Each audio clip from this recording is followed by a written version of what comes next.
Vous avez décidé de vous offrir pour Noël un smartphone à grand écran. Ouais, mais rappelle-toi Jérôme, il y a encore quelques temps de cela, on n'y croyait pas trop. Aux phablettes, c'est comme ça qu'on les appelle. Il faut se rendre à l'évidence, aujourd'hui vous êtes de plus en plus nombreux à vouloir vous offrir une phablette. Comment choisir pour Noël? Voici le top 5 de la rédaction de zeronet.com.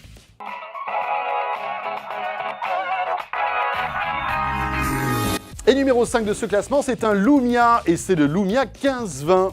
Et oui, il est beau, il est grand mon Lumia. On est content d'avoir un Windows Phone dans ce palmarès.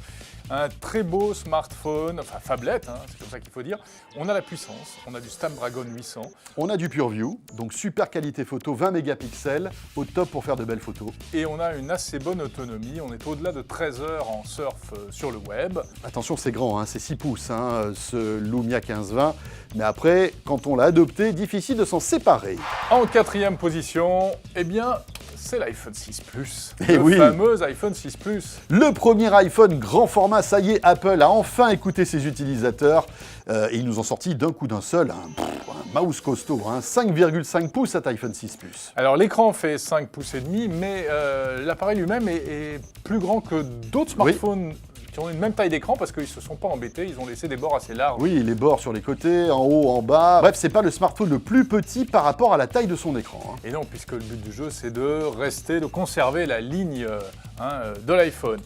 Excellent dans de nombreux domaines. Oui, un excellent appareil photo avec un stabilisateur optique, l'autonomie qui est très bonne. Par rapport aux iPhones, on est à plus de 10 heures en autonomie Surf 3G.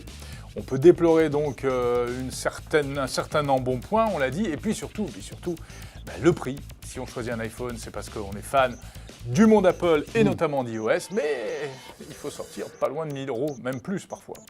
Numéro 3 de ce classement, c'est le LG G3, ça tombe bien. Il a bien marché chez LG G3. Ah oui, c'est l'un des best-sellers de l'année 2014, un smartphone qui a été plébiscité par le labo 01net, avec un très joli design, presque pas de bord. Vous rendez-vous compte qu'on parlait il y a un instant de l'iPhone 6 Plus, on a la même taille d'écran et quand on compare les deux téléphones, eh bien on a vraiment l'impression d'en avoir un qui est plus petit que l'autre. Et puis on apprécie la qualité d'affichage de cet écran, un écran QHD, c'est-à-dire Quad HD. Voilà, avec le Galaxy Note 4, ce sont les deux seuls téléphones qui bénéficient de cette technologie, de cette résolution sur l'écran.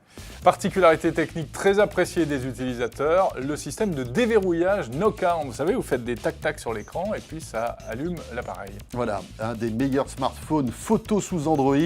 On apprécie véritablement la qualité des photos, elles sont superbes. Autonomie correcte, c'est à peu près comme celle de l'iPhone 6 Plus. Mémoire extensive jusqu'à 128 Go, ça c'est un vrai plus. Et puis la bonne nouvelle, c'est que pour les fêtes de fin d'année, le prix de ce smartphone, de ce G3 baisse, on le trouve bien en dessous de la barre des 500 €. Et à ce prix-là, c'est une affaire. En deuxième position de notre top 5, nous avons mis un téléphone qui n'est pas ultra récent. Il est sorti il y a une année à peu près. C'est le Galaxy Note 3. Et c'est toujours l'un des meilleurs smartphones du marché, de par son prix déjà, comme il a un an. Il a baissé, on est en dessous des 450 € pour un smartphone, somme toute, toujours haut de gamme. Un écran de 5,7 pouces, grosse particularité, le stylet, ça c'est vraiment ce qui fait la spécificité des Galaxy Note, donc des fonctions supplémentaires de dessin, de prise de notes, etc. Et une très bonne autonomie, on dépasse allègrement les 10 heures, donc c'est du tout bon. Mais alors, qui arrive numéro 1 de ce classement des smartphones XXL ? Suspense, eh bien, si vous avez aimé le Galaxy Note 3, mais que vous avez les moyens, offrez-vous carrément plutôt le numéro 4. Et oui, c'est le top du top, c'est la meilleure phablette du moment. Un design beaucoup plus léché que le Galaxy Note 3, mais un petit peu plus épais malgré tout que l'iPhone 6 Plus. Il est assez léger, avec son dos en plastique. Alors ça, on aime ou on n'aime pas. Ça peut nuire au design, selon les goûts. Un écran de 5,7 pouces. L'affichage et les couleurs sont superbes, c'est du Super AMOLED. On retrouve le stylet qu'on avait apprécié sur le Galaxy Note 3 et qui offre les mêmes fonctionnalités, raccourcis, etc. Très bon appareil photo aussi, meilleur que l'iPhone 6 Plus en basse luminosité. Et ouais, c'est à noter. Et puis l'autonomie est tout à fait acceptable. Bref, c'est vraiment le numéro 1 de ce classement élu par la rédaction, par le labo et par Zeronet TV. Attention, lorsque vous allez passer au tiroir caisse, en revanche, ça fait mal. 750 €. Et oui, voilà. Bon, vous savez que vous pourrez trouver une sélection encore plus large des meilleurs smartphones XXL à lire sur zeronet.com. C'est le palmarès de ce Noël 2014. Et c'est carrément un top 10 avec des smartphones même qui sont encore moins chers que ceux qu'on vient de vous présenter. Et puis bien sûr les tests détaillés de chacun de ces appareils. Voilà, on espère qu'on vous a aidé pour votre choix pour Noël. Zeronet TV, À très vite.